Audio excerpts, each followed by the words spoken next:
Dando sequência às atividades, a próxima mesa redonda terá a doutora Mara Virgínia Leles Marçal como moderadora da mesa Abordagem Prática em Situações Comuns. Doutora Mara é médica, gastroenterologista e endoscopista. Atua como endoscopista no Hospital de Clínicas da Universidade Federal do Triângulo Mineiro.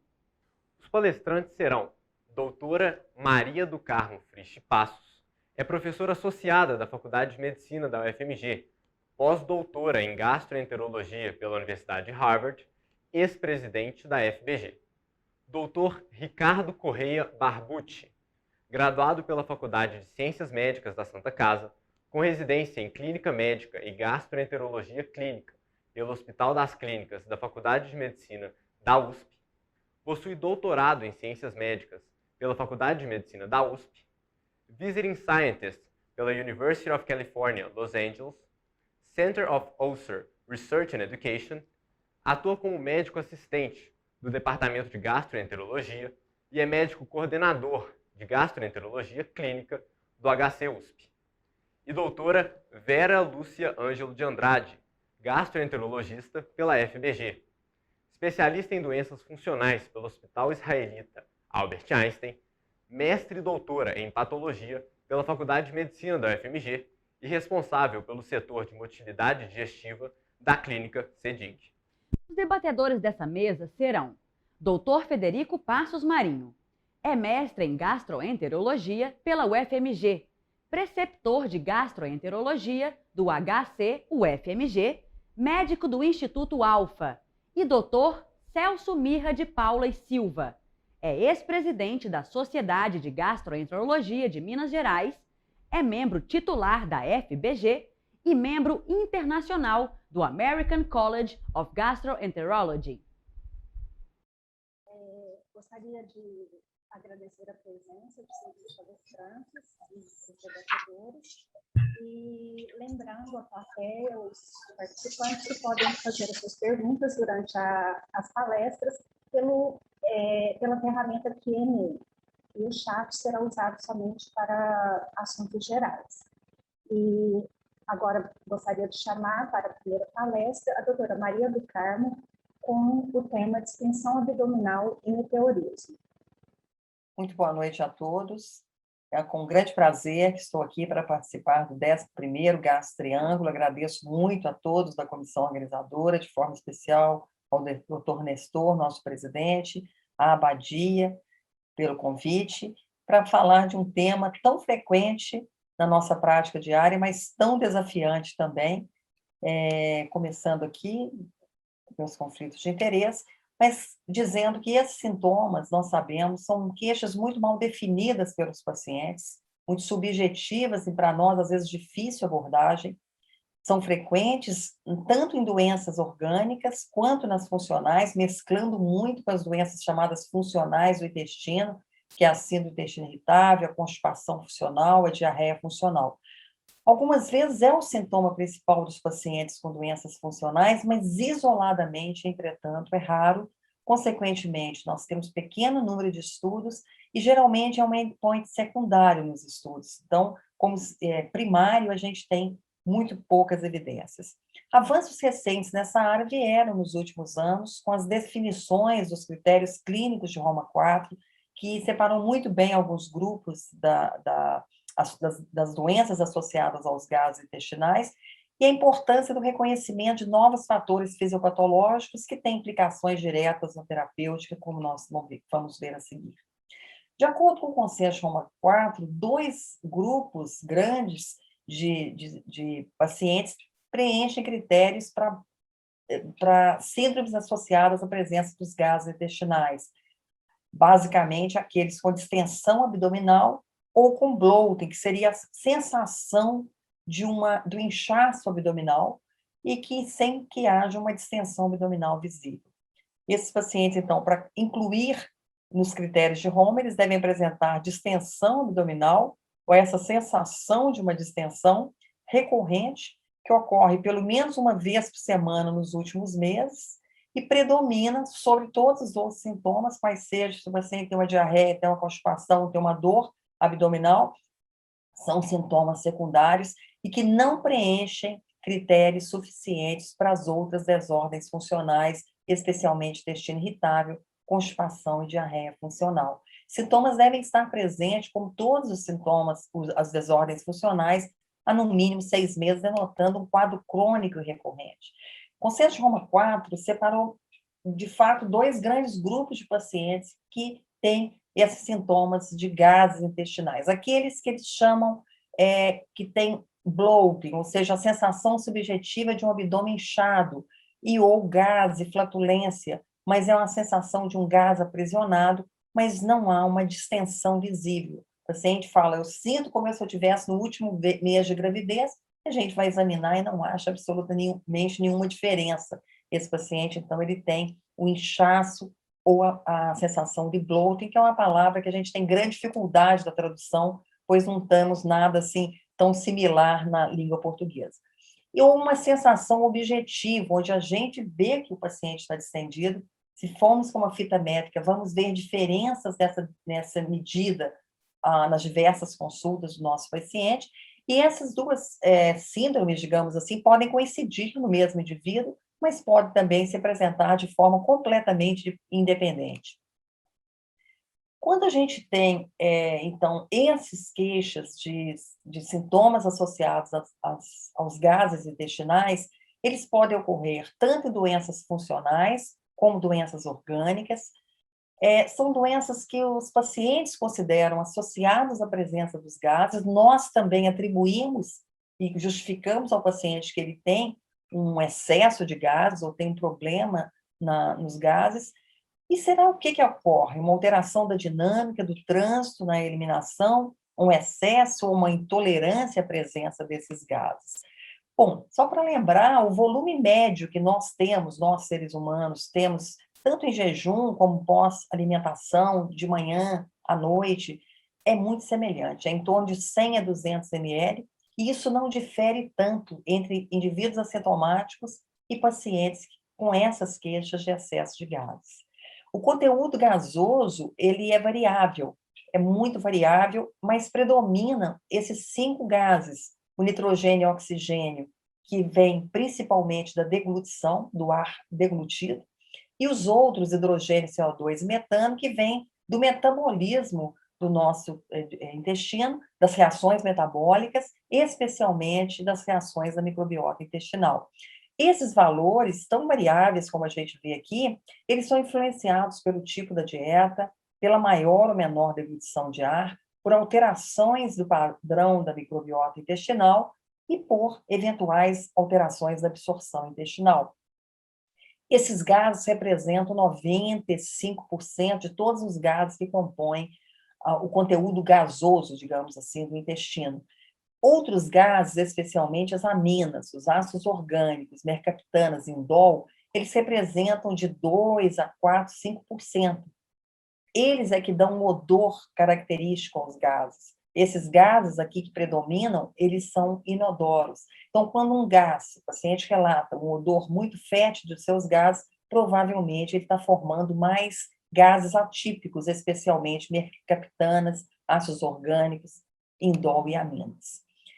Como é que formam? De onde vêm esses gases? Vêm da deglutição, basicamente, é a maior fonte do gás presente no estômago. O paciente com essa queixa, ele vai eructar, digamos assim, e aqueles que vêm da produção intraluminal, da proliferação da microbiota normal, da presença de uma microbiota anaeróbica, o aumento de substratos no íleo e no próprio colo, e na difusão entre o lume e o sangue. E a eliminação, que a gente já comentou, pode ser tanto a eructação, onde a gente vai eliminar os gases ingeridos, nitrogênio e oxigênio, ou aqueles que a gente elimina nos flatos, que vêm de absorção, de consumo bacterianos, e que vão representar, basicamente, esses 3 gases, CO2, hidrogênio e metano, e mais alguns gases voláteis e mercaptanos, que dão odor aos gases. A taxa de eliminação varia muito diferentemente em vários estudos, esses estudos são anteriores já da década de 90, e o número que a gente elimina normalmente ao dia também é muito variável, mas em torno de 13 flatos dia. Então, quando o paciente tem uma eliminação muito aumentada, além disso, ele realmente está com uma flatulência excessiva. A fisiopatologia cada vez mais é entendida, até dentro do contexto atual das doenças funcionais, ou seja, multifatorial, de causa desconhecida, onde múltiplos fatores podem, em maior ou menor grau, estar participando daquele quadro de cada indivíduo, de cada paciente.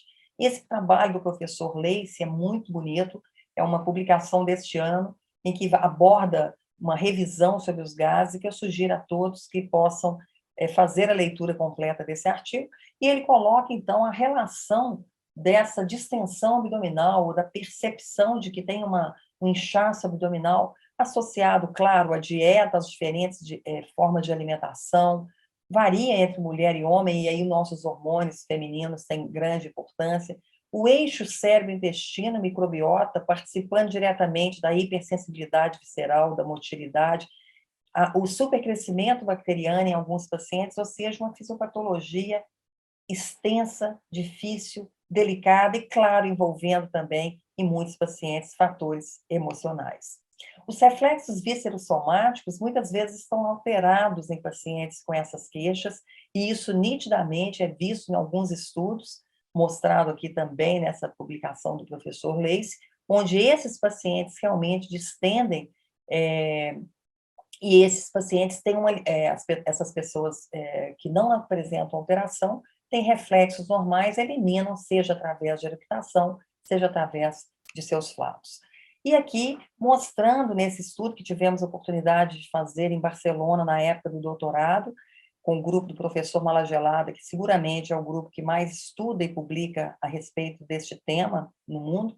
Aqui nós fizemos, então, esse estudo, provocávamos a distensão retal em voluntários saudáveis e em pacientes.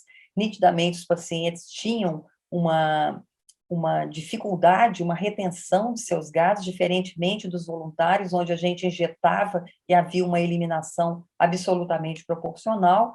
Então, constatamos diferenças significativas na retenção dos gases, sintomas entre voluntários assintomáticos e pacientes com distúrbios funcionais.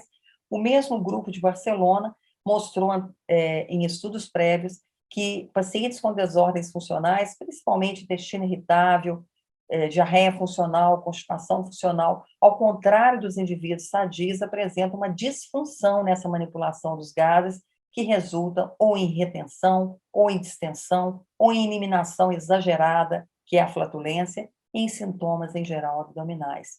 Esse estudo da professora Ana Carino, também de Barcelona, ela avaliou 56 pacientes. Veja que interessante, 47 tinham distúrbios funcionais, e 9 já apresentavam, de fato, uma dismotilidade, uma inércia vista em manometria do intestino delgado e grosso.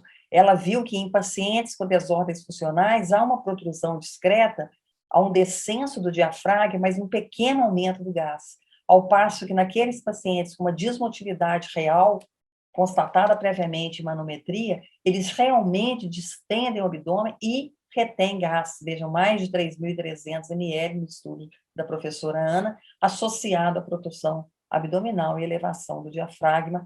Então, havia uma diferença bastante grande do ponto de vista nesse estudo dos pacientes funcionais, de fato, e aqueles que tinham uma desmotilidade real. Na fisiopatologia, hoje, muito estudado o eixo cérebro-intestino, envolvendo de forma direta a microbiota, onde os pacientes com reflexos viscerais anormais levam à propulsão anormal dos gases e não gases em excesso, há um acúmulo segmentar desses gases nitidamente observados nos exames de imagem, e naqueles que têm uma nítida hipersensibilidade visceral, eles vão ter mais a sensação da distensão, o inchaço não visível, que é chamado bloating. E aqueles que têm uma resposta realmente anormal do ponto de vista de reflexo, eles terão, de fato, uma distensão visível e medida, também em trabalhos feitos pelos colegas de Barcelona.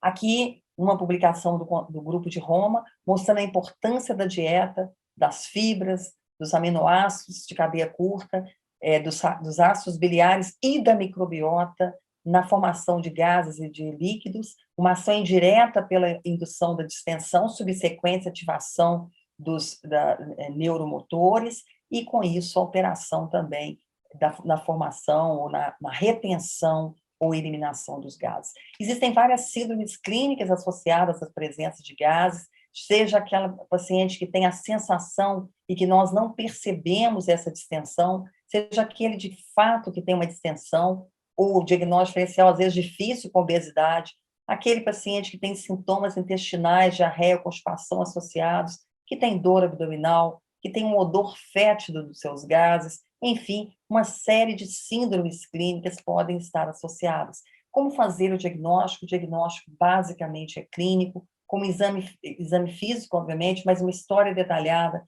envolvendo as queixas principais dos pacientes, a piora dos sintomas ou não com o correr do dia, sinais de alarme, emagrecimento, anemia, algum sinal que nos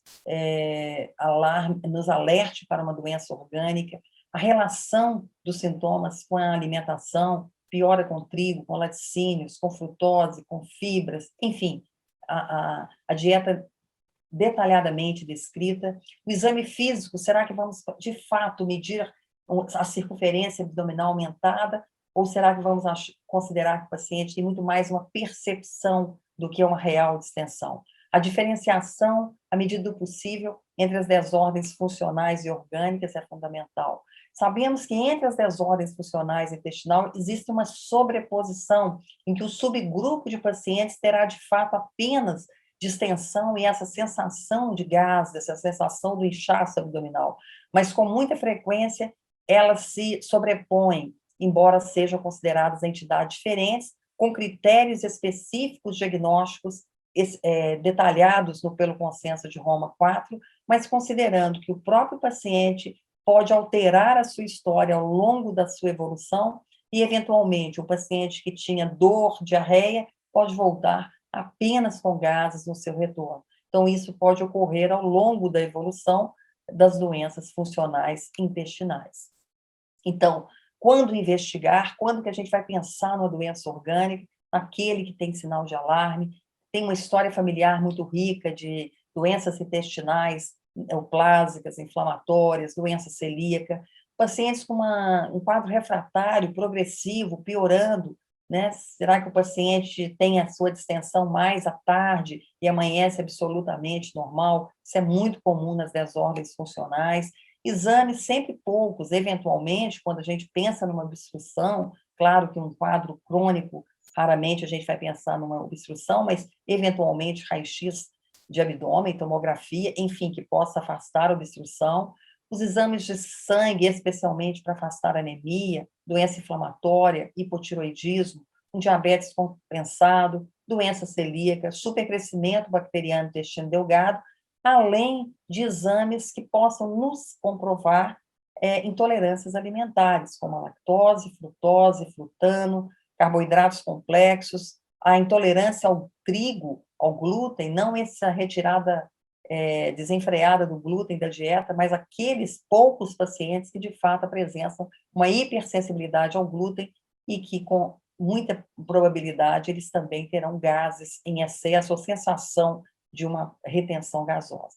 O supercrescimento, nós temos os testes respiratórios, assim como para avaliação das intolerâncias alimentares. Claro que temos que pensar em doenças orgânicas que cursam com gases, como aquelas que cursam com desmotilidade, e aí entram muitas doenças endócrino-metabólicas e neuromusculares, as doenças de má absorção, doença celíaca, insuficiência pancreática, cirurgias prévias, parasitoses como giardíase, doenças malignas que vão aumentando aos poucos o abdômen, como tumor de ovário ou de colo, e fisiológicas, a própria gestação e a obesidade, como eu disse, muitas vezes diagnóstico diferencial difícil num paciente que considera que está tendo gases intestinais. Inúmeros medicamentos, a lista é imensa de medicamentos capazes de aumentar a formação de gases, um alerta aos opioides cada vez mais prescritos e que cursam muitas vezes com constipação, mas frequentemente com gases também. Alguns antidepressivos, os próprios tricíclicos que usamos para a diarreia,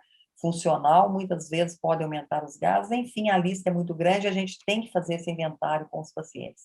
Alguns testes, alguns exames sofisticados são limitados à pesquisa, mas vale a pena a gente saber que existem, como a pleximografia, que de forma objetiva avalia a distensão abdominal em 24 horas, será que é mais uma sensação de inchaço, será que é mais um bloating, ou será que de fato o paciente tem uma distensão?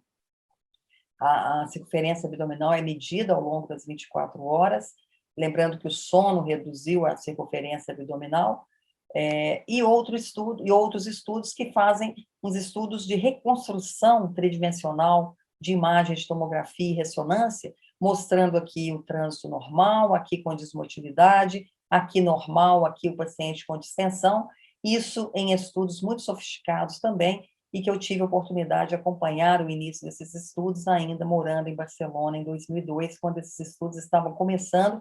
A grande maioria dos pacientes funcionais, como intestino irritável, os próprios pacientes com distensão abdominal funcional, terão, então, a sua tomografia ou ressonância tridimensional normal.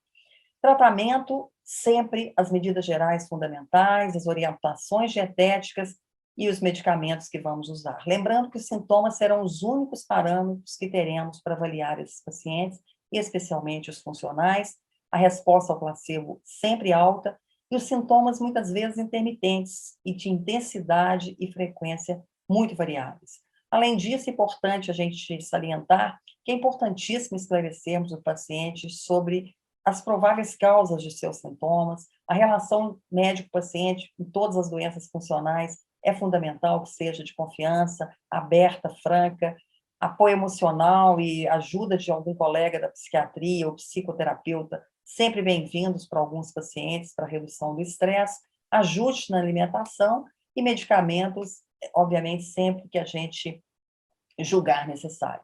A dieta fundamental que a gente chame a atenção, que as fibras muito utilizadas, inclusive hoje, muito utilizadas por muitos, inclusive por nós, muito orientadas em favor das fibras, especialmente prebióticas, na manipulação de uma microbiota favorável, elas podem distender o abdômen. Então, a gente tem que ter muito cuidado na reposição de fibras neste grupo de paciente que tem distensão abdominal, que tem sintomas de gases. A dieta com restrição de lactose, frutose, frutanos, FoodMap pode ser utilizado, mas a gente sabe que é difícil, a gente precisa ter uma orientação muito clara e não é para sempre o FODMAP, a gente tem que começar a dieta e já pensar na volta de cada grupo alimentar. Os carboidratos complexos vegetais, cujo grande representante é o feijão, mas temos muitos alimentos ricos em carboidratos complexos e também é importante que a gente possa orientar os nossos pacientes. Além disso, as cascas das frutas e o líquido, que sempre ajuda a metabolizar melhor as fibras, a diminuir gases, que a gente deve também estimular a ingesta de líquido e, eventualmente, reduzir esses alimentos.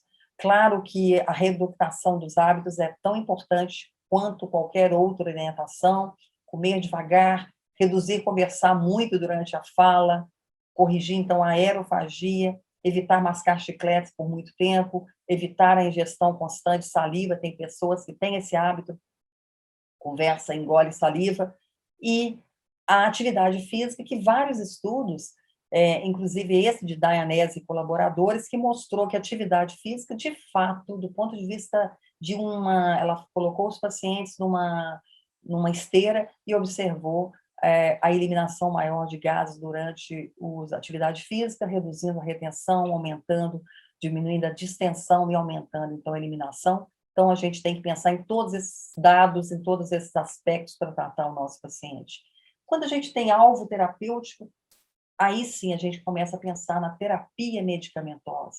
Neuromoduladores para o eixo cérebro-intestino, procinéticos, aqueles que têm especialmente a distensão epigástrica, a sensação de empachamento, de eruptações, e uma série de medicamentos que podem atuar amplamente, como os antiespasmódicos, probióticos, antibióticos, neuromoduladores, aí especialmente antidepressivos, enzimas específicas como a lactase, como a beta-galactosidase e os antiflatulentos, além de pacientes que têm constipação intestinal, que podem se beneficiar muito com secretagogos, com drogas procinéticas e, eventualmente, com a técnica de biofeedback.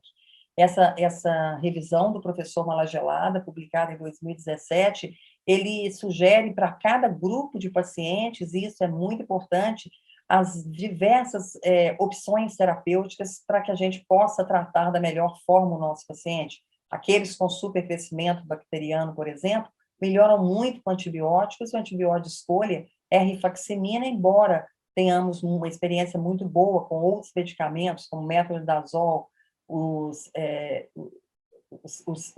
a tetraciclina, as quinolonas, o próprio amoxicilina. Os probióticos ainda não temos as cepas específicas, mas sem resultados, embora controversos, alguns promissores. Os pré-bióticos, em geral, pioram a distensão por serem fibras, especialmente no início do tratamento, e outras opções terapêuticas que também a gente pode pensar, mas nós temos nossa arma maior ainda, é a simeticona, do próprio paciente, ele já chega tomando, é bastante segura, os resultados reais é que são controversos. Como que atua a simeticona? Tem uma propriedade anti-espumante, repelente de água, modifica a tensão superficial dos gases e favorece a coalescência das bolhas gasosas, que tem uma pressão aumentada por essa razão, facilitando a eliminação dos gases. O carvão ativado, o benefício real também é controverso, mas tem uma ação talvez importante na melhora do odor dos gases em pacientes que têm essa queixa principal. Então, reduz o flato após a ingestão de diversos carboidratos, mas não reduz, eventualmente não reduz o timpanismo nem o desconforto. Temos muitas outras opções, como suplementos enzimáticos, a lactase, a alfa-galactosidase, temos probióticos, antibióticos, procinéticos, antiespasmódicos, antidepressivos, secretagogos, enfim, a lista é enorme, como mostra essas publicações recentes, onde a gente deve fazer uma avaliação dos sinais de alarme, se esse quadro de distensão, de bloating, é refratário, é progressivo, se sim, claro, vamos investigar todas as possibilidades de doenças orgânicas, de intolerâncias alimentares, e de supercrescimento bacteriano. Se a causa é identificada, obviamente, o tratamento específico.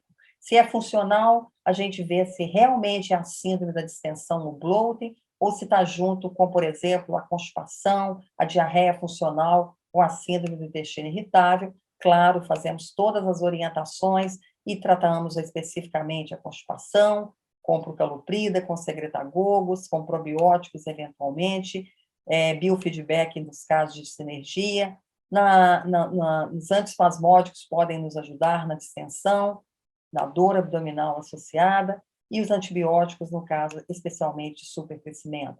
Os procinéticos, especialmente nos pacientes com eructação, dispepsia, e aquelas outras opções, a simeticona, a galactosidase e outras enzimas que podem nos ajudar também.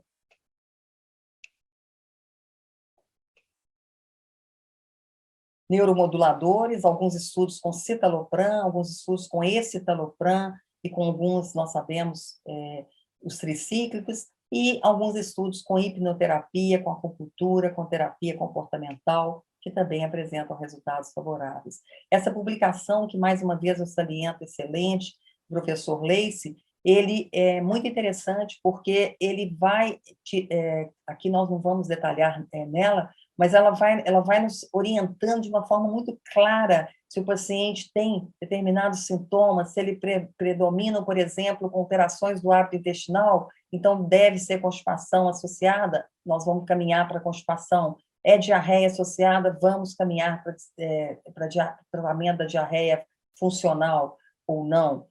Os sintomas são muito relacionados com a dieta, se sim, vamos tentar estabelecer o caminho da dieta, do FODMAP, da retirada dos alimentos. Se não, também, tratar pensando muito nas alterações dos reflexos viscerossomáticos, da hipersensibilidade visceral, e aí, provavelmente, teremos que utilizar, principalmente, drogas neuromoduladoras e antidepressivos. Eu agradeço muito a atenção de vocês, dizendo que, embora muito comum, esse tema é extremamente relevante, importante, é um desafio na nossa prática, exige cuidado, atenção, tempo disponível para a história, para a explicação, mas não é da cabeça dos pacientes. Essas queixas existem e realmente tem toda uma fisiopatologia moderna para explicar o quanto esses pacientes sofrem com a distensão, visível ou não, com os gases intestinais. Eu agradeço a atenção de vocês, desejo muita paz, saúde, e que em breve nós possamos novamente nos encontrar nos maravilhosos eventos presenciais. Parabenizo mais uma vez a organização do Gastro Triângulo, congresso excelente, uma grade excelente científica. Parabéns e espero total sucesso deste evento. Muito obrigada. Chamo agora para a próxima palestra o Dr. Ricardo Barbucci para proferir sobre o diagnóstico e conduta em pacientes com suspeita de intolerância ao glúten. Vamos falar então um pouquinho para vocês sobre a sensibilidade ao trigo não celíaca. Aqui meus conflitos de interesse. Como a gente sabe, o trigo é um grão extremamente importante e que começou a ser cultivado como alimento no sudoeste asiático há cerca de 9, 10 mil anos antes de Cristo. E se tornou, na verdade, um grão bastante apreciado, seja pela sua palatabilidade, seja pela sua capacidade nutricional já bastante conhecida à medida que o tempo vai passando. Isso fez com que esse grão fosse consumido de maneira bastante importante em todo o mundo, atingindo, então, produções anuais que podem chegar a 700 milhões de toneladas. Entretanto, também vem aumentando o mercado do que a gente chama de alimentos sem glúten ou gluten-free, que chega a movimentar mais de 2,5 bilhões de dólares anuais, somente nos Estados Unidos. O que a gente tem visto também é que, aparentemente, existe um aumento progressivo dos pacientes que tentam evitar o consumo do glúten, tentam evitar o consumo do trigo. Isso também é acompanhado por um aumento aparentemente progressivo das doenças relacionadas com o consumo desse grão. Pois, por exemplo, a doença celíaca vem tendo o seu diagnóstico bastante aumentado, com uma redução importante também dos pacientes com doença celíaca não diagnosticada, talvez pelo aumento do diagnóstico dessa doença, talvez porque nós, gastroenterologistas especificamente, estejamos pesquisando melhor essa patologia. Por outro lado, a percentagem de pacientes que acabam evitando o consumo de glúten também aumenta de forma galopante. Várias explicações podem acontecer nessa situação. Uma das coisas importantes é o aumento, a modificação do tipo de trigo a partir da Segunda Guerra Mundial.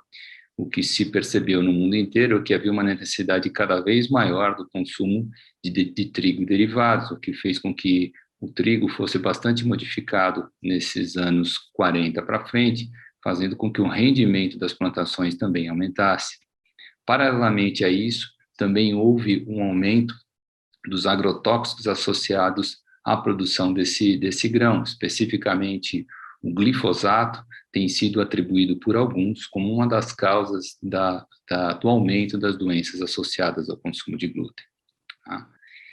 Soma-se a isso também o fato de haver uma industrialização cada vez maior dos produtos derivados do glúten, especificamente do pão.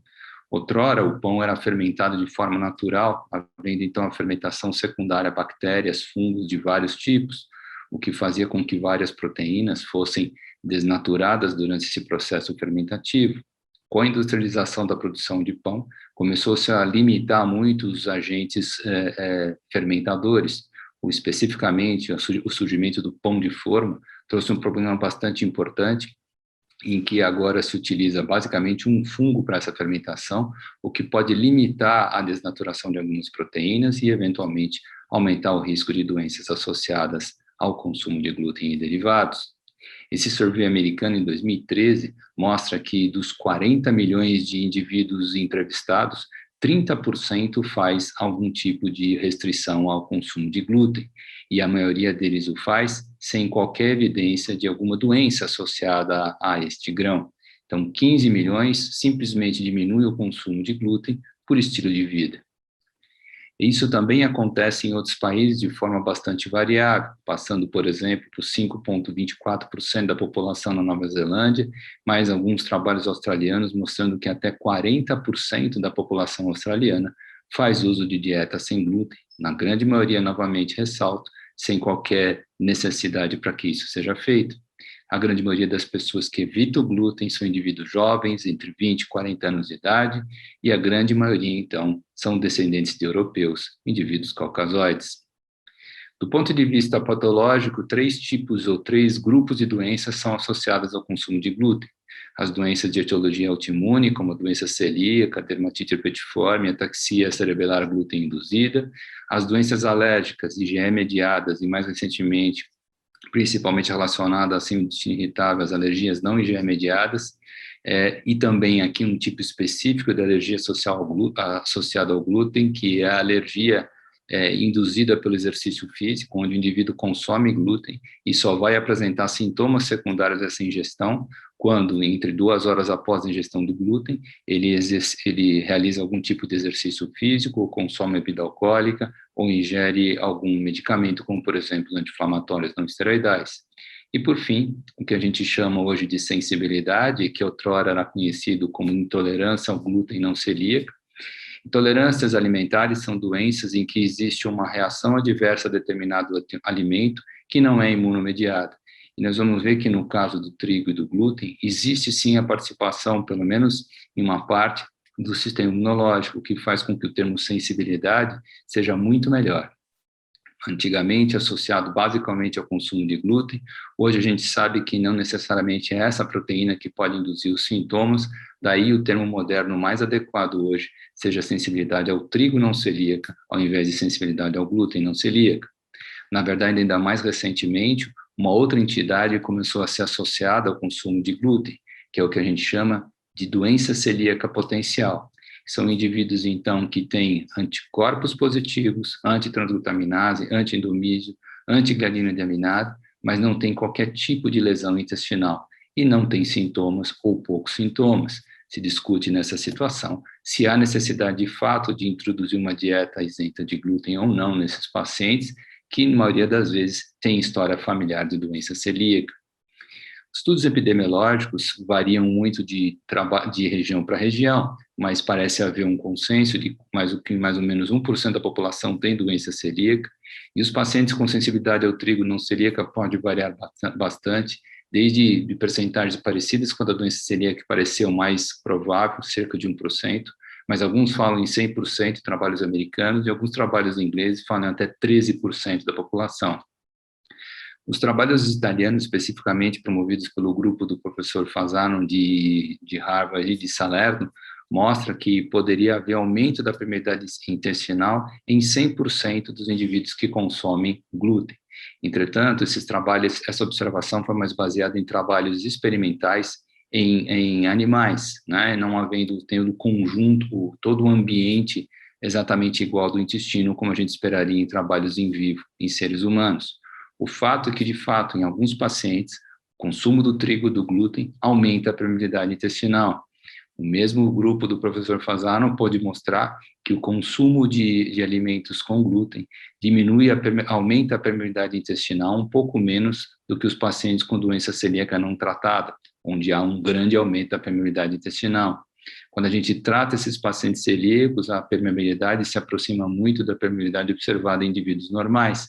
E esse aumento da permeabilidade associado ao consumo de glúten parece ser especialmente importante naqueles pacientes que têm HLA DQ2 e DQ8, e que no caso da sensibilidade ao trigo não celíaco, se aproxima de 50% dos pacientes estudados.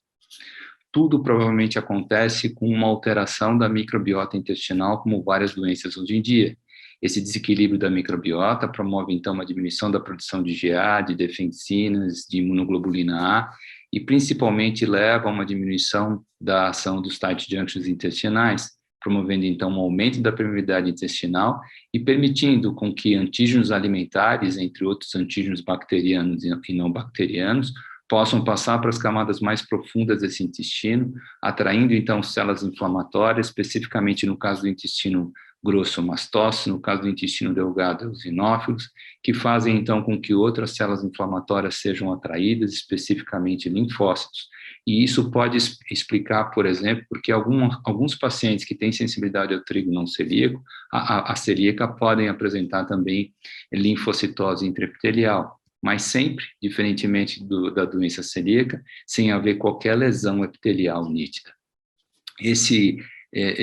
Essa microbiota também pode se relacionar, então, com diferentes sintomas, visto que em células neuroendócrinas presentes no nosso intestino. Elas podem ter a sua atividade modulada pela microbiota intestinal, o que pode fazer com que diferentes neuromoduladores sejam produzidos por essas células neuroendócrinas do intestino, promovendo, então, a modificação do funcionamento do intestino e também alterando diretamente o sistema nervoso central através do eixo cérebro-intestinal.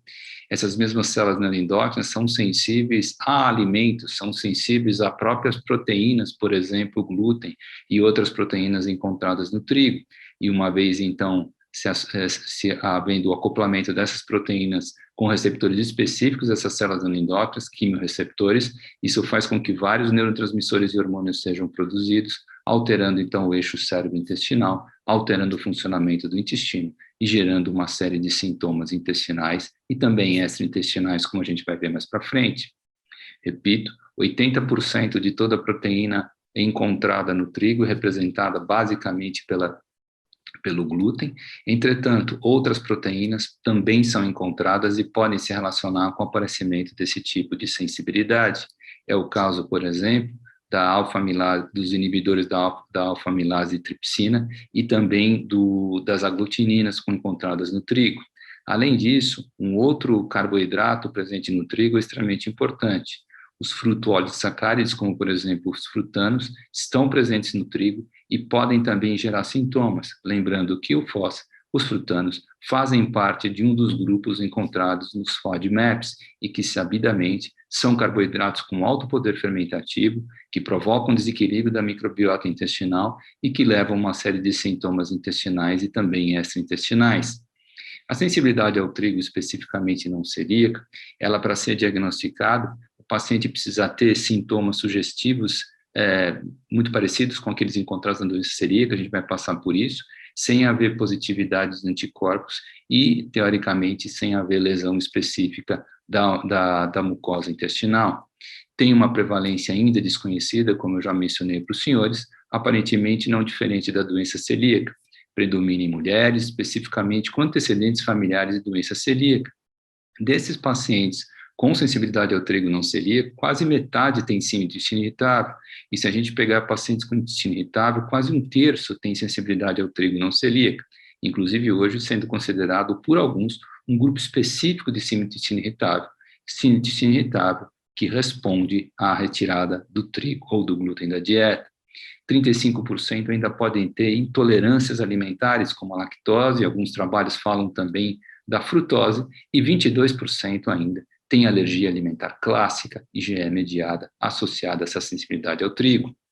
O diagnóstico ainda é baseado em alguns exames subsidiários, por exemplo, antigliadina IgG, pode ajudar, segundo alguns trabalhos. 56% dos pacientes com sensibilidade ao trigo não celíaco têm IgG para gliadina positivo, e são justamente esses pacientes que melhor respondem à retirada do glúten da dieta. Quase 50% tem HLA-DQ2 e DQ8 positivo, comparando com a população normal, que chega por volta de 40%. E os sintomas aqui, eles podem ser os mais variados possíveis, incluem sintomas intestinais, como diarreia, constipação, desconforto abdominal, distensão abdominal, até perda de peso em quase 1/4 dos pacientes, dor epigástrica, náusea, sensação de refluxo e estomatite aptoide também pode ser encontrada. Com relação aos sintomas extraintestinais, destaque são para as alterações cutâneas e alterações neurológicas, como presença de depressão especificamente, o chamado fog mind, em que existe um pensamento mais lentificado, ansiedade, confusão mental, é clássica a associação também de alguns alimentos com cefaleia, com enxaqueca, e o glúten não poderia ficar atrás. Fraqueza muscular, dores musculares, fadiga crônica e uma sensação de mal-estar constante também podem ser relacionados com essa doença. O diagnóstico, além dessa história familiar, além do quadro clínico compatível e da teórica associação com o consumo de glúten e os sintomas, também pode ser feito hoje através de alguns exames um pouco mais objetivos, embora isso ainda não esteja especificamente estabelecido na nossa prática clínica. Um deles é o que a gente chama de Oral Mucosal PET Test, em que se coloca um PET com glúten ou com as outras proteínas em contato com a mucosa oral e se observa se há ou não lesão da mucosa após 48 horas. havendo lesão, isso sugere uma reação ao consumo de glúten. A mesma coisa pode ser feita através da colonoscopia, em quando se injeta, então, extratos de glúten na mucosa intestinal e se observa rapidamente se há ou não há reação dessa mucosa colônica. As biópsias cada vez mais têm sido utilizadas, especificamente no intestino grosso, o aumento do infiltrado mastocítico e no intestino delgado dos eosinófilos pode eventualmente ser associado ao que a gente chama de sensibilidade ao glúten ou ao trigo não celíaco. Alguns grupos, como por exemplo os grupos de Brescia e Palermo, mostram que pode haver um padrão também histológico sugestivo de sensibilidade ao trigo não celíaco, através, então, do aumento, eventualmente, dos linfócitos intraepiteliais, mas que não passam usualmente 25 por 100 células desse mesmo intestino, um padrão que se chama de cluster de linfócitos, em que alguns linfócitos, 4 ou 5 células se juntam e formam uma espécie de granuloma, e a disposição linear desses linfócitos na muscular da mucosa, isso pode sugerir, eventualmente, sensibilidade ao trigo não celíaco. Do mesmo jeito que o aumento de eosinófilos da lâmina própria, acima de 5 células por campo de grande aumento, pode também sugerir esse tipo de patologia. Estudos mais desenvolvidos também podem tentar auxiliar o diagnóstico através do teste de estimulação basofílica, em que se separa o basófilo do nosso paciente, se expõe esse basófilo ao glúten e se observa se há ou não há degranulação. Isso também pode ajudar no diagnóstico.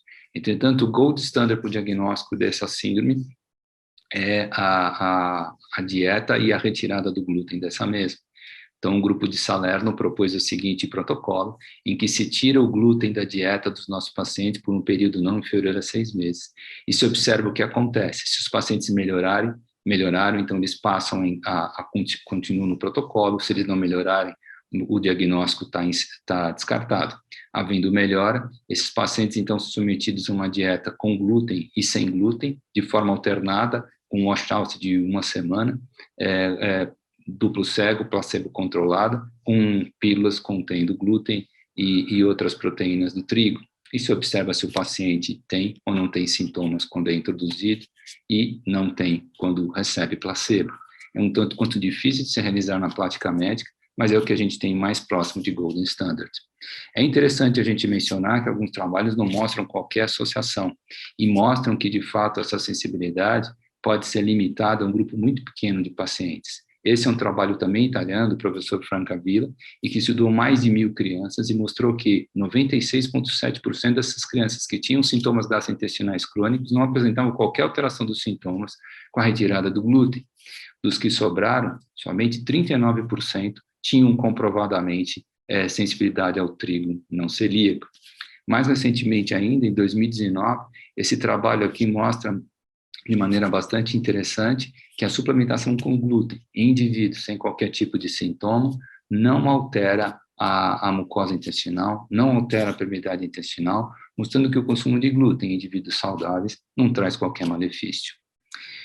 O diagnóstico, então, deve ser feito sempre com o intuito de se excluir também a doença celíaca e a alergia ao trigo, né? Seja através, então, da solicitação de anticorpos específicos para a doença celíaca e de anticorpos IgE específicos para o trigo, lembrando sempre da alergia ao trigo induzida por exercícios que deve ser pensado.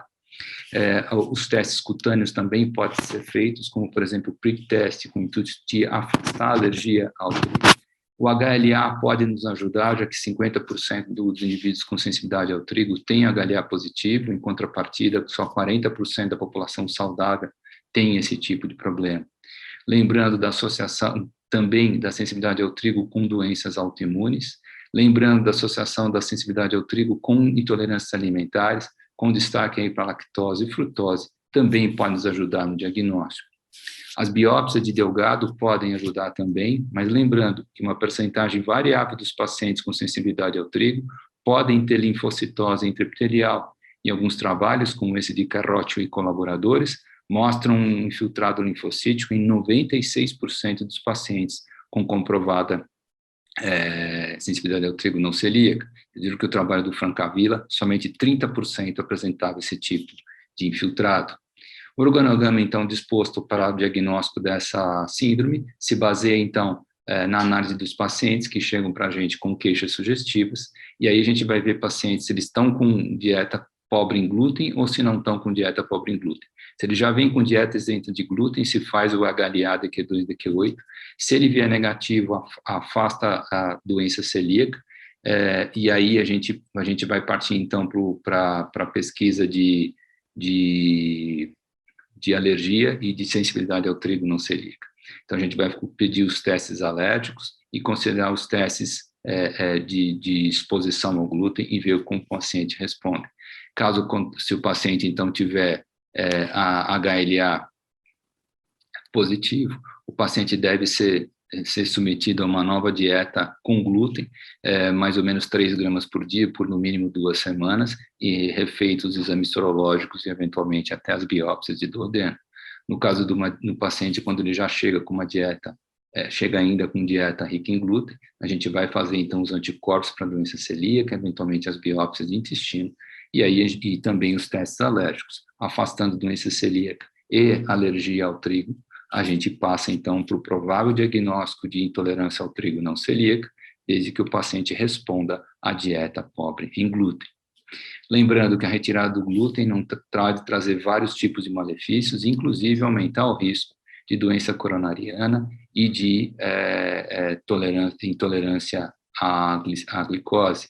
Então, muito importante a gente não estimular a retirada do glúten sem que haja uma necessidade de fato para que isso seja feito. Concluindo, então, o trigo é um alimento consumido há milênios. A maioria dos indivíduos não leva a qualquer problema, sendo considerado um alimento de alto valor nutricional.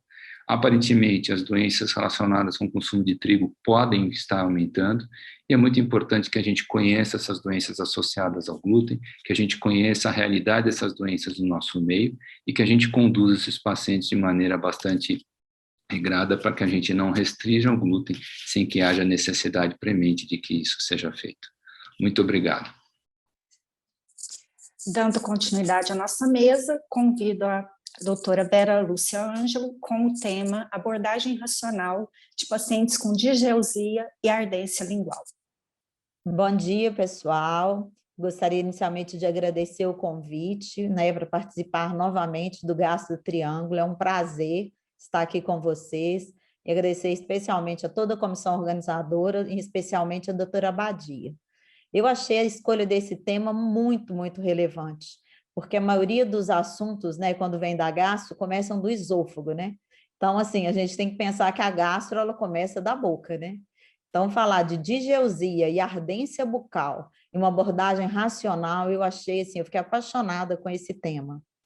Esse aqui é o meu currículo, eu não tenho conflito de interesses com essa apresentação. E vou começar com um caso clínico. Esse caso é um caso bem interessante, que acho que vai ilustrar a dificuldade que a gente tem para abordar o assunto. É uma paciente de 67 anos, ela é uma secretária, e ela procura uma assistência odontológica. Ela tinha uma doença periodontal e falou, olha, doutor, acho que eu estou com uma dor de garganta por causa dessas alterações, né, que eu tenho. O dentista avaliou e prescreveu metronidazol para a paciente. 2 dias depois, ela liga para o especialista e fala, doutor, eu estou com um gosto metálico horrível, não estou aguentando, né? Ele fala, olha, isso aí é efeito colateral do metronidazol, já tinha até explicado para a senhora e tudo. Passam mais 3 dias, ela fala, não, agora está pior, agora eu não estou sentindo gosto de nada, né? Perdi o paladar, perdi totalmente, parece que eu estou perdendo o olfato, estou cansada, né? E ela não tinha nada de assim, relevante, a não ser o uso de antidepressivo tricíclico, e ela tinha começado a usar esse antidepressivo no início da pandemia, né? Você vê que nós todos estamos um pouco estressados, né? Uma coisa que chamava atenção na história dela, que ela perdeu o emprego e começou a trabalhar de aplicativo.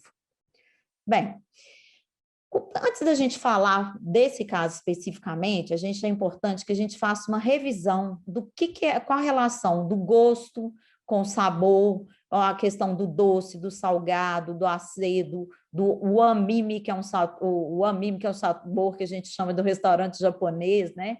E essa relação que tem com o cérebro. Quando você vai comer algo, eu falo que comer começa com os olhos, né? Então, Então, você olha para um prato, ele está horroroso, você já fica meio assim com medo, né?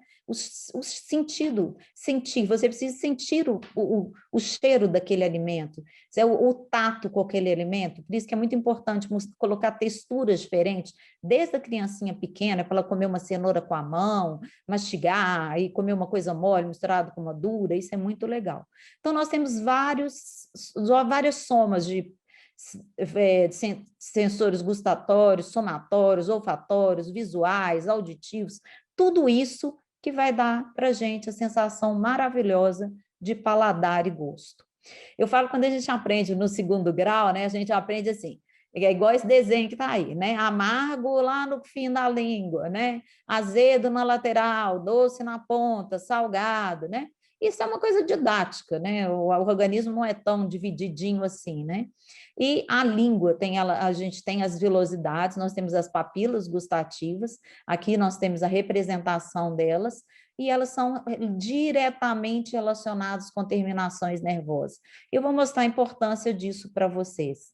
Aqui é uma representação de histologia, eu dei aula há muito tempo, eu amo histologia, né? Aqui nós temos uma papila valada. O que nós temos aqui? Mostrando que tem um espaço, que os botões gustativos estão aqui representados e as terminações dos corpúsculos gustativos estão lá, estão embaixo. As terminações estão bem interiorizadas. Então, se eu tenho uma língua suja, brancacenta, com uma crosta nela, às vezes que a gente está gripado, a escovação não foi adequada, eu não vou, claro que, obviamente, eu não vou conseguir sentir esse paladar. Então, tudo isso a gente tem que considerar, né?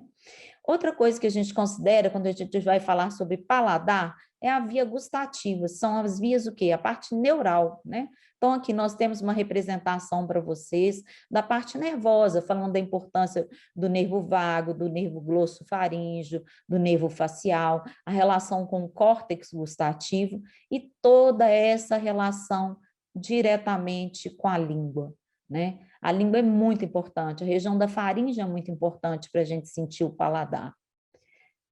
E o tema que nos foi passado é a digeusia. Digeusia é o quê? É uma distorção do paladar.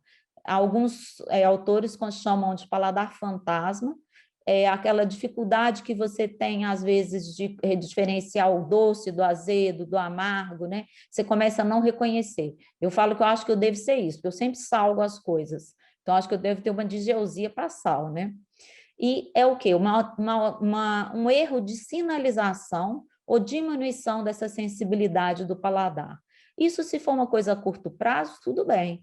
Mas se for uma coisa a longo prazo, faz uma piora enorme de qualidade de vida do paciente. Os pacientes chegam no consultório super tristes, falam, doutor, eu perdi o prazer de comer, eu estou perdendo peso, eu não consigo comer nada, eu não vejo a diferença do gosto, né? Eu posso ter digeusia, essa distorção. Outro conceito que eu gostaria de passar para vocês é de hipogeusia, que é essa diminuição do paladar, e o que a gente tem visto muito recentemente, a perda completa do paladar, né? Bem, quais seriam as causas? As mais importantes são de cavidade oral. Por isso que muitas vezes não chegam para a gente, vão para o dentista, né? A xerostomia é muito importante, então nós temos que estar muito atentos a medicamentos que podem dar xerostomia. No caso dessa paciente, ela usava um antidepressivo. Se o paciente estiver gripado, deficiências de vitamina, uso de antibióticos como o metronidazol, uma coisa muito grave, que às vezes é o excesso de higiene. O paciente quer usar tanto antisséptico, principalmente com álcool, que isso altera o paladar, doenças infecciosas e uma coisa muito importante, idade. Muitas mulheres acima de 60 anos, elas passam a ter digeusia de uma maneira que a gente considera idiopática, né? Voltamos então ao caso da nossa paciente. Olha como é que ela tinha vários fatores. Ela começou até a usar o metronidazol, gosto metálico diretamente relacionado com o metronidazol. Ela estava estressada, ela usava antidepressivo, né? Então, o diagnóstico mais provável nesse momento era uma associação desses fatores. Só que uma coisa chama atenção para a gente. Prestem atenção muito no detalhe da história clínica, pessoal. Ela passou, ao invés de melhorar, ela piorou. Ela passou a ter uma ageusia, ela perdeu completamente o paladar. Será, então, que essa seria a única hipótese diagnóstica para essa paciente? Essa paciente veio para mim, para eu avaliar. Eu falei, olha, eu estou achando essa história da senhora tem algo por trás disso. O que eu pensei, então? O que vocês pensariam? Está super na moda aí para dar a Geosia. Tenho certeza que a maioria acertou, né? O quê? Covid. Então, eu solicitei a ela um teste de Covid, PCR foi positivo, essa paciente ficou isolada, teve um isolamento familiar. Então, olha o risco que essa paciente correu, olha o risco que os contatos dela correram. Então, assim, por quê? Você considera que tudo que ela estava sentindo era do metronidazol. O paciente pode estar usando isso tudo, pode estar deprimido, mas pode ter Covid também, né? O diagnóstico, como que a gente dá um diagnóstico para o paciente para saber se ele tem uma disgeusia? É o teste olfativo. Umas vezes eu fui participar, eu não bebo nada de bebida alcoólica, mas fui participar de um teste daqueles que você cheira para ver textura, sabor, gourmet. Gente, eu errava tudo, falava que era um buquê de baunilha, de aromado, de madeira, madeirado. Nossa, eu acho que eu não dou para essa coisa não, viu, gente? E a gente pode fazer o teste da avaliação gustativa, isso é muito importante, né? Às vezes a gente usa esse teste muito, por exemplo, para paciente com parotidite. Você dá uma coisa doce, ele vai doer, né, a parótida dele. Você dá doce, azedo, salgado, você faz o teste cego, né, se o paciente perceber, e ele vai identificar os sabores ou não. Uma coisa que é muito desesperante para o paciente é quando ele começa a ter um odor anormal. E isso pode ser, na verdade, não uma disgeusia, mas uma halitose, que seria uma outra aula, né? O sabor fantasma também é relatado, que o paciente, você dá uma coisa inóspita, que não tem gosto, não tem cheiro, nada, e ele sente, está muito amargo, está muito doce, está muito azedo, né? Isso pode acontecer. Qual que é o tratamento, então? Gente, mais importante, higiene da cavidade oral. E uma higiene bem feita, né? Raspadores de língua são muito perigosos, porque você pode ficar arrancando as papilas e pioram ainda mais o quadro do paciente. Hipocialia, né? É muito frequente nesse estresse que a gente tem. Primeira coisa, hidratar o paciente. Eu trabalho muito com hiperboloide, que são os plastiquinhos, a gente compra isso com uma densidade, não é chicletes, em que ele vai mastigar e vai estimular a salivação. Podemos usar saliva artificial, podemos colocar uma coisa básica, né? Espremer limão debaixo da língua, né? Todo mundo olha para o limão e saliva. A gente tem no consultório também TENS e o laser, que pode estimular a salivação. É muito, muito bacana, né? E, obviamente, em casos que você tem a suspensão da medicação, do antidepressivo, vai melhorar a sintomatologia. O segundo tema que ficou para a gente chama Síndrome da Ardência Bucal, né? E no CID, eu fiz questão de colocar o CID, que o CID está como glossodínia. Esses temas todos aí são sinônimos que podem a gente achar na literatura. Então, é um distúrbio crônico em que dá muito frequente mulheres na pós-menopausa, em que ela começa a sentir uma queimação, uma boca seca. Então, tem a ver um pouco, às vezes, com disgeusia. Bem, essa escala aqui, a gente lançou um livro no ano passado de casos clínicos comentados em gastroenterologia, e o colega da gente, o Dr. Zé Eugênio de Barbacena, nos ajudou com esse capítulo, e ele colocou essa escala que eu achei muito legal. Quais são os critérios fundamentais para se falar que é uma síndrome da ardência bucal? Sensação de queimação oral, sintomas presentes nos últimos 4 a 6 meses, intensidade constante ao longo do dia, mas a tendência é piorar à noite, tem uma relação direta com alimentos ácidos pioram e não interfere com o sono, isso é muito importante. E critérios adicionais, que é a disgeusia, que a gente já falou, xerostomia, às vezes você pode ter uma hipergustação, você começa, inclusive, o contrário, a falar, achar tudo doce, tudo azedo demais, e labilidade emocional. Fiquem atentas a isso. Essa imagem é uma imagem interessante, coloquei várias referências para vocês visualizarem a importância da relação. Ansiedade, medo, pavor, depressão e a dor crônica, que a síndrome da ardência bucal é um tipo de dor crônica. E neste momento da pandemia, eu tenho atendido muitos pacientes com esse quadro, né?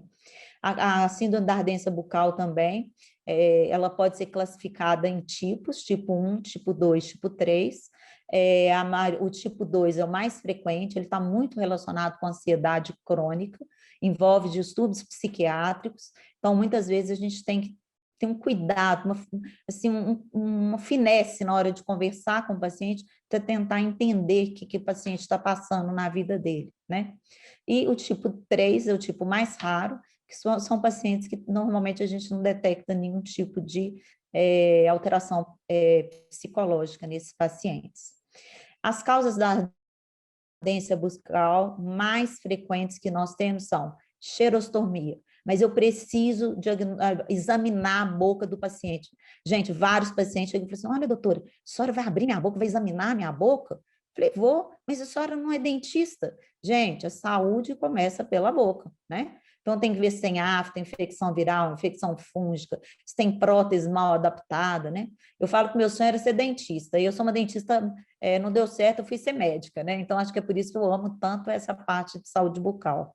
Alterações sistêmicas, pacientes que têm síndrome de Sjögren, doenças do colágeno, pacientes diabéticos, pacientes com depressão, pela própria depressão de dopamina, pode levar a isso, deficiência de zinco, vitamina B12, né? Todas são causas de síndrome da ardência bucal. Esse estudo é um estudo bastante interessante, em que eles pegaram mulheres, não, na verdade, olha como é que eu já simulei o resultado, né? Eles pegaram pacientes, a maioria eram mulheres, a faixa média de idade 64 anos, que era da nossa paciente, né?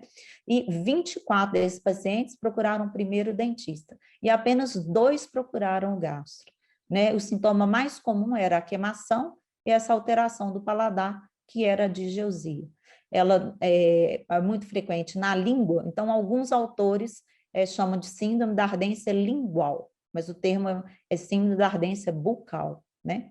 O tratamento, ele pode ser tópico, tomar muito cuidado, gente. Esse tratamento tópico está citado na literatura, você vai dar gotas de clonazepam para esse paciente, misturar em um copo d'água e fazer com que ele bocheche.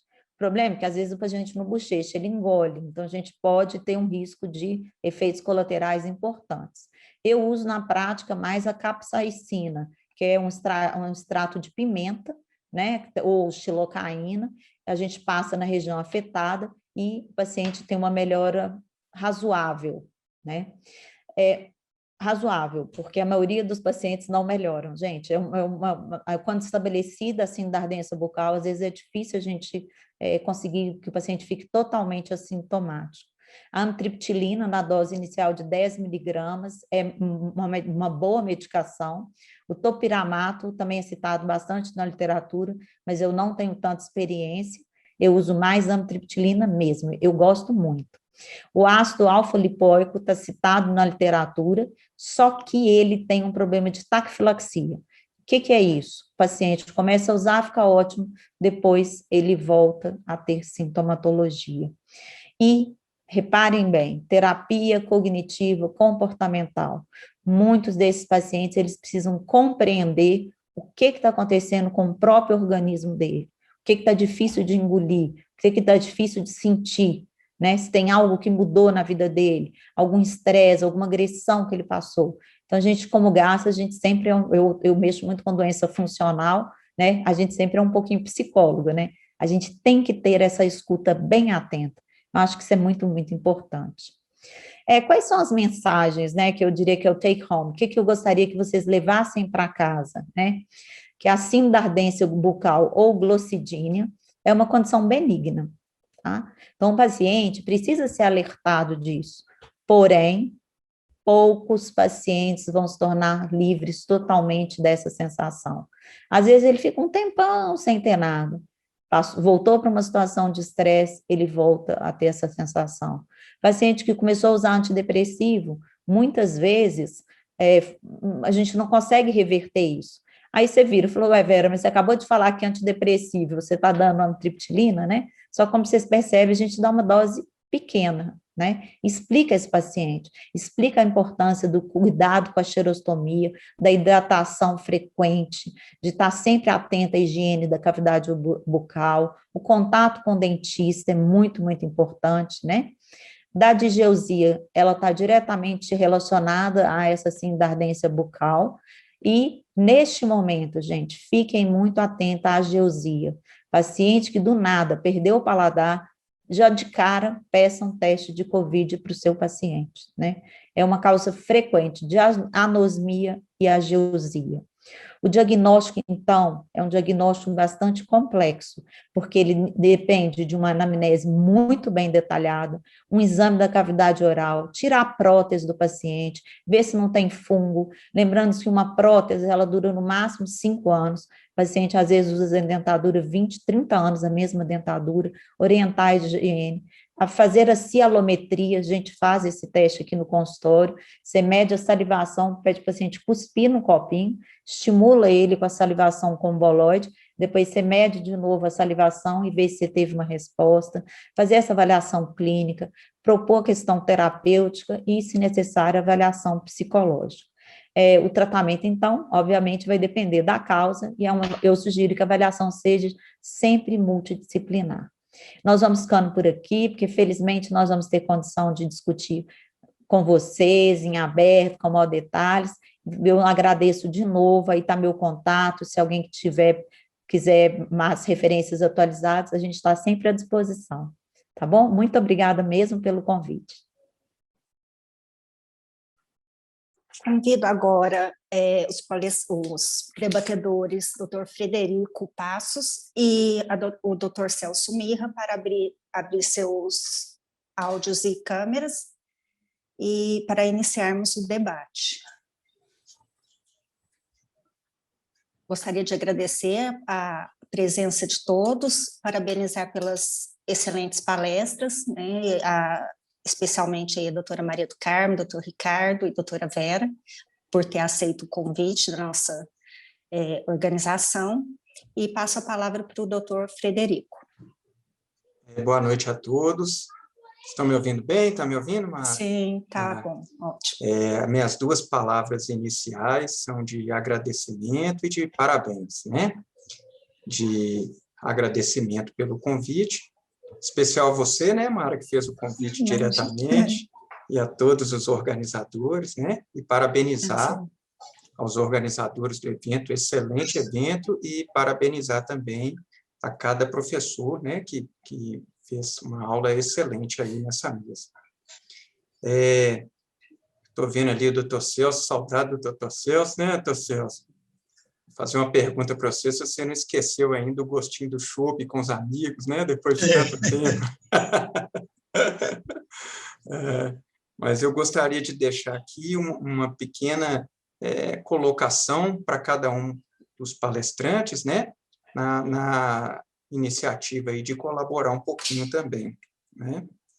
Em relação à aula da doutora Vera, né, da Verinha, eu acho muito interessante essa noção de que os sintomas relacionados ao paladar, eles têm, na maioria das vezes, relação com sintomas relacionados ao olfato, né? Então, tem essa correlação muito grande, o paladar e o olfato. Sintomas do olfato isolados são até bem mais comuns que o do paladar, até a anatomia explica isso. O olfato, ele depende de um par craniano só, que é o par 1, ou o nervo olfatório, enquanto o paladar depende de 3 pares. Então, um sintoma isolado do paladar é bem menos comum. Mas eu queria saber da doutora Vera, assim, se na prática dela, ela vê algum local para o teste da gustometria, que é um teste relativamente fácil de ser feito, né? Ele pode ser feito com a customização química ou então com a eletrogustometria, né? Se ele ajudaria em alguma coisa em relação ao diagnóstico, né?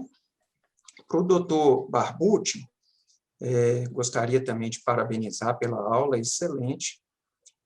Eu entendo, doutor Barbucci, a contribuição, né, do consenso de Salerno, eu acho que ela vai ser fundamental, principalmente em relação às publicações futuras, e essa, tanto do ponto de vista científico, né, quanto do ponto de vista aí das publicações, mas ela é um pouco difícil, né, de fazer assim. Então, eu queria que você trouxesse a sua a sua análise assim, mais prática, né, uma análise de consultório, como que você vê a aplicabilidade do consenso de Salerno no nosso cotidiano, né?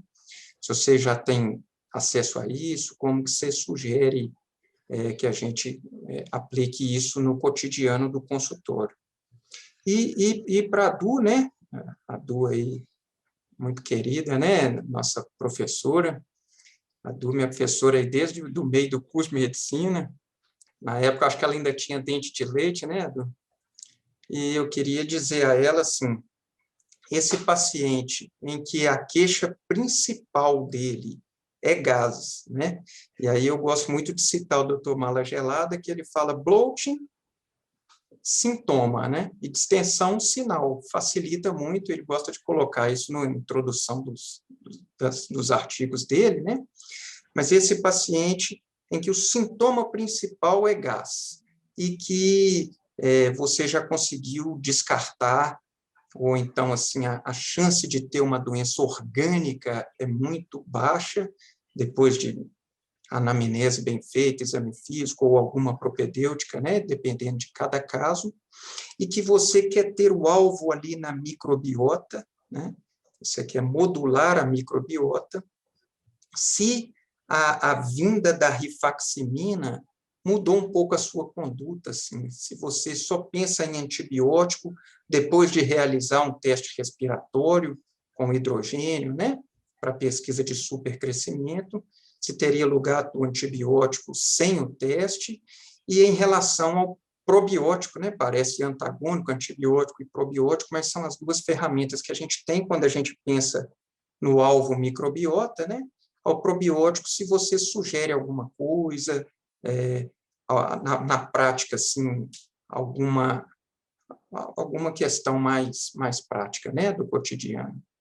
Um beijo a todos, parabéns, viu? Quer que eu comece aqui? O Fred começou por mim, né, Fred?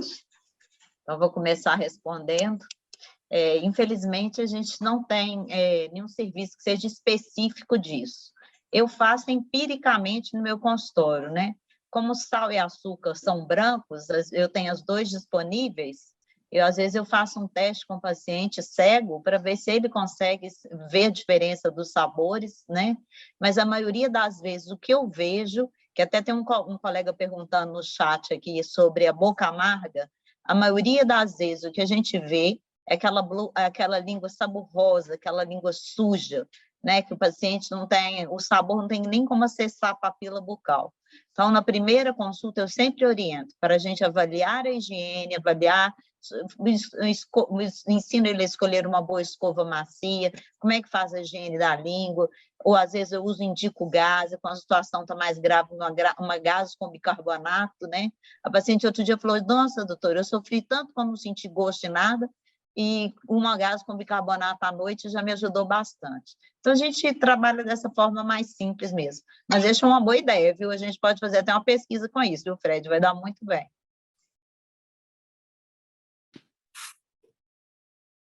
Falo eu, professor Fred. Um grande prazer, viu? Prazer te ver, viu, Barruti? Prazer é meu. Saudade, viu? Você só convida o Celso para tomar chopp, você não, esquece. Não, mas tudo bem. Que é isso? Vou guardando essas coisas, hein?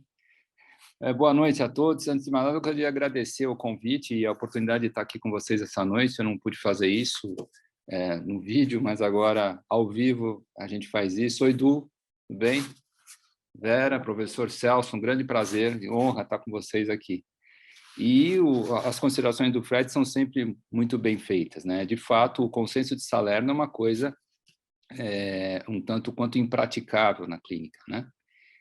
A gente entende que é, de fato, o método mais adequado para a gente poder fazer um diagnóstico mais acurado. Aliás, na aula eu falei que a gente deveria ficar sem glúten e sem trigo por 6 anos, não é 6 anos, é 6 semanas, né? Isso foi uma falha nossa, como diz o outro. Mas, de qualquer maneira, o que a gente faz na prática clínica, acredito que é o que você faça e que todo mundo faz, é de tirar o glúten, de fato, por no mínimo 6 semanas e ver o que acontece.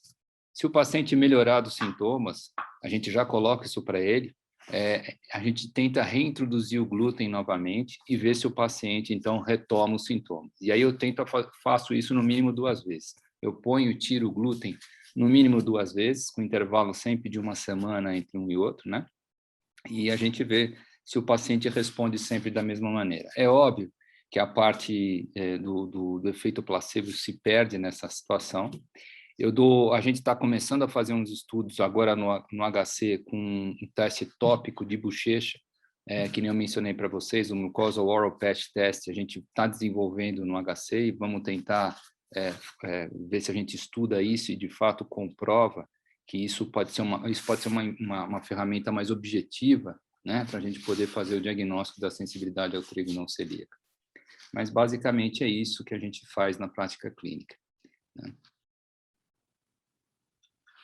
Boa noite a todos também. Barbucci, Verinha, prazer estar com vocês na mesa e muito prazer também ser moderada por 2 queridíssimos amigos, Celso e Fred. A questão da rifaximina, Fred, ela chegou cara para nós, né? Ela chegou por um preço bastante alto para a gente fazer tratamento de prova. Então, assim, claro que se você põe a rifaximina mais um teste respiratório, você vai a R$1.000. Mas também fazer um tratamento de prova sem ter o resultado positivo com a rifaximina, eu acho mais complicado. Pelo menos eu, particularmente, tenho feito os testes respiratórios, até a Vera é uma das partes para mim, sempre prefiro ter a certeza, ou pelo menos ter um caminho mais direcionado para isso. Mas paciente com bloqueio, especialmente com distensão, eu sempre penso em supercrescimento. E a gente deve até fazer primeiro o teste do supercrescimento com lactulose ou glicose, para depois fazer as tolerâncias alimentares. Porque até mesmo o supercrescimento pode alterar o exame da lactose, da frutose. Então, idealmente, se positivo. Eu tenho tratado com rifaximina muito, mas também mantenho o tratamento com metronidazol, com os outros, com tetracyclina. Depende muito do paciente, do perfil. Então, acho que a rifaximina chega com uma ótima opção. É mais uma opção, é a opção de primeira linha no mundo inteiro, mas eu acho que não é a única, principalmente no nosso meio, onde realmente, para a maioria da população, ela fica completamente criada.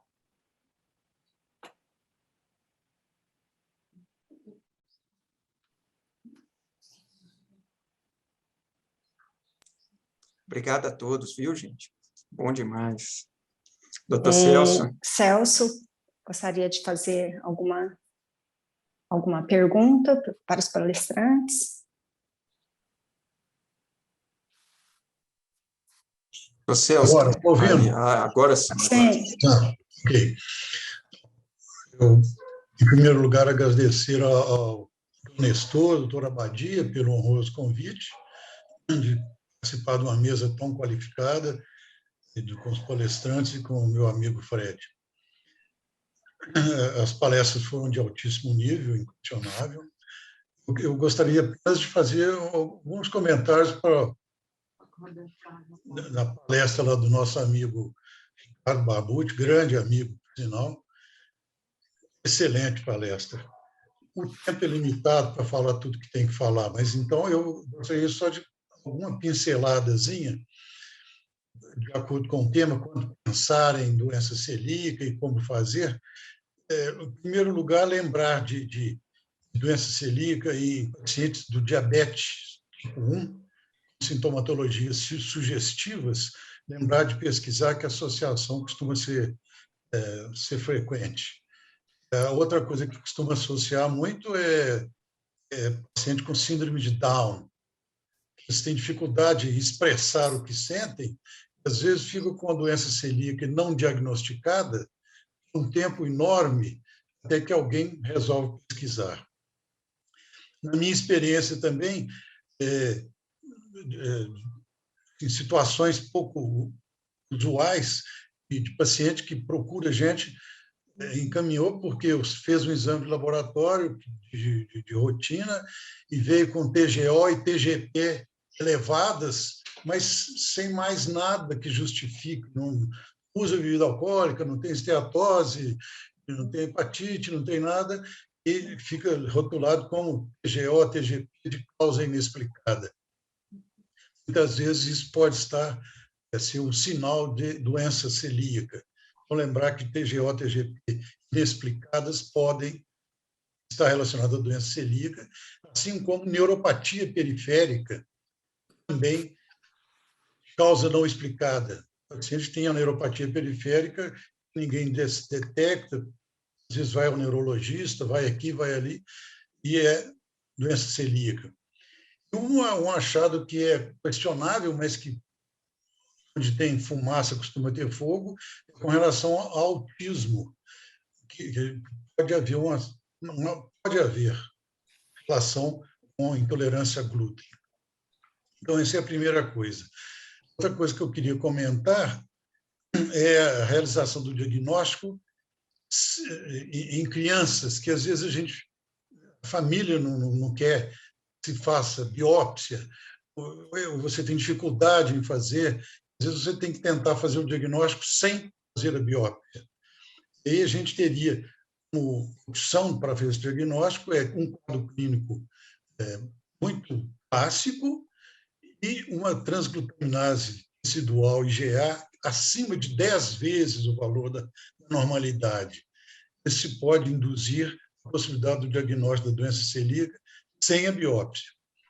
Alguns testes mais modernos que têm surgido, que breve nós estaremos fazendo, um deles que parece que correlacionando lá com do Barbucci, que é um teste salivar através de imunoeletroquímica com a sensibilidade de 90%. Seria muito útil para crianças também. E um teste muito interessante que é a dosagem da concentração sérica da simvastatina catalisada. Você administra, essa simvastatina nossa aí de colesterol, usada para tratar colesterol. Então, você utiliza a simvastatina catalisada e, posteriormente, 24 horas, você vai fazer a dosagem da simvastatina, vai avaliar se ela está em nível sanguíneo elevado ou não, se ela foi metabolizada ou não. Porque, na verdade, na metabolização, ela é muito metabolizada pelo 450, citocromo 450, em uma alta concentração das vilosidades duodenais intestinais. Na doença celíaca, a ausência da vilosidade, você vai dosar essa simvastatina, vai localizar que ela vai detectar que ela está com níveis muito elevados um dia após ter sido administradas, indicando que elas não puderam ser metabolizadas por ausência ou deficiência do citocromo 450. Uma outra situação também que eu acho importante lembrar, isso acontece ocasionalmente com a gente, é o doente que, ao fazer uma endoscopia por um motivo X, dor no estômago, dispepsia, seja lá o que for, é detectada atrofia de vilosidades duodenais. Aí são feitos os testes sanguíneos que são negativos. Aí eles mandam o doente para você. Quando o diagnóstico está fácil, todo mundo resolve. Quando o diagnóstico complica, manda, esse doente deu tudo negativo, mas ele tem atrofia de vilosidades. Lembrar, nesses casos, pode ser um diagnóstico diferencial importante com giardíase, doença de Crohn, uma SIBO, né, supercrescimento bacteriano, até com H. pylori. Eu tenho um caso registrado de paciente que me procurou com alteração intestinal, com um quadro sugestivo, uma absorção intestinal, qualquer coisa desse tipo, mas os testes sorológicos negativos, tudo negativo, e na anamnese, que às vezes a gente esquece de perguntar para os doentes, mas dessa vez eu perguntei. Ele era hipertenso e estava fazendo tratamento com olmesartana. E a olmesartana pode dar um quadro muito similar à doença celíaca, com atrofia de vilosidades, porque a retirada da olmesartana, as velocidades se recuperam com meses, 2, 3 meses. E essas são as coisas com relação ao diagnóstico que eu queria lembrar. Só um toque com relação a se há indicação de probióticos no tratamento da doença celíaca. Será que probiótico poderia nos ajudar? Os trabalhos são variados, mas tem um trabalho relativamente bem feito, na verdade não é um trabalho, é uma meta-análise, foi publicada, se não me engano, em outubro, no American Journal of Gastroenterology, mostra que os probióticos podem melhorar a sintomatologia, mas não tem nenhum trabalho feito, eu acho que seria muito interessante se alguém se propusesse a fazer, fazer o diagnóstico de biópsia, usar o probiótico e fazer o diagnóstico de biópsia de novo, o estudo histológico. Não existe a comparação histológica se o probiótico melhora histologia com recuperação de vilosidades, etc., ou se só melhora a sintomatologia do paciente. Essas considerações que eu queria fazer, mas, como diz o Fred, as aulas foram excelentes. O Barbucci fez uma aula deliciosa, de boa. Essas só complementações, não dava para ele falar isso tudo no tempo, e sobrou um tempinho para mim, eu só ajudando ele a acabar o ponto final. Obrigado. Eu gostaria de agradecer a presença de todos os palestrantes, doutor Ricardo Barbucci, doutora Maria do Carmo, doutora Vera Lúcia. Tem várias perguntas aqui dos participantes, mas, infelizmente, e agradecer também ao doutor Frederico e doutor Celso, mas, infelizmente, pelo adiantado da hora, nós teremos que encerrar e depois a gente passa as perguntas para os palestrantes e eles poderão estar respondendo aqui no chat ou por e-mail. E a gente agradece a presença de todos e vamos dar continuidade agora ao Simpósio Satélite. Obrigado. Muito obrigado. Obrigada. Tchau, tchau. Tchau.